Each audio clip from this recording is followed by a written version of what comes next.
Most people imagine the Middle Ages as shining armor, glorious battles, heroic archers standing tall beneath the sun. But what if I told you that almost everything you picture is wrong? That the life of a medieval archer wasn't honor or legend, but hunger, pain, and a constant fight just to stay alive? No songs, no feasts, no glory. Only cold mornings where breath froze in the air. Only trembling hands pulling a bow heavy enough to break a rib. Only the knowledge that a single mistake meant death. Imagine waking on damp straw, stomach empty, fingers cracked and bleeding before the first arrow is even fired. Training wasn't noble, it was survival. Boys were forced to pull massive war bows from childhood, their bones reshaping, spines twisting, muscles tearing, because if they waited until adulthood, it would already be too late. Their bodies would never endure it. A snapped bowstring could rip fingers off. A misfired arrow could end a life instantly. Yet they continued, not for honor, but for bread, for a coin, for the hope that one more day they might live. On the battlefield they stood in mud, rain mixing with blood. Rows of archers like tools, not heroes. Knights rode horses. Archers were expendable, disposable bodies behind the lines. No ransom if captured. No story told. No glory. Only commands. The whistle of arrows and screams lost in fog. When 5,000 bows released together, the sky darkened. A sound like tearing cloth. A black rain of death falling across the field. Beautiful for a heartbeat. Terrifying forever. And they repeated it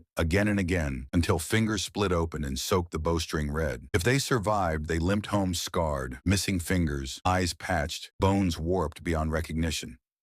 Payment? A loaf of bread, maybe. A handful of coins, if luck or God allowed.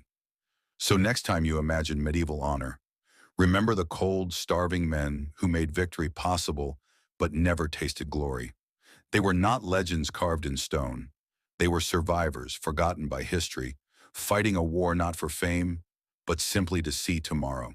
We remember archers through myth, brave men drawing longbows with effortless grace, enemies falling like wheat before the scythe. But strip away legend, and what remains is far more brutal. Hunger, deformity, exhaustion, and a lifetime of pain. Food was scarce. Most archers lived on coarse bread, weak ale, and onions. Malnutrition weakened their bodies long before battle did. The longbow, romanticized today, was a weapon that reshaped the human skeleton. Historical bows required 120 to 180 pounds of force to draw, enough to pierce armor. Children trained from age 7, their bones warping as they grew, one shoulder broadening, ribs twisting. Archaeologists call this archer's deformity, the signature of a lifetime bent under strain. Yet these men held no noble titles. Knights rode, feasted, and were ransomed when captured. Archers, drawn mostly from poor laborers, were disposable. If captured, they were killed or mutilated by having their fingers severed. A symbolic end to their craft. On the battlefield, glory vanished. Men stood knee-deep in mud and blood, arrows ripping through flesh, splintering bone. A wound rarely killed cleanly. Infection did.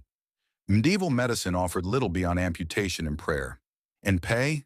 A handful of coins, maybe. Bread, if lucky.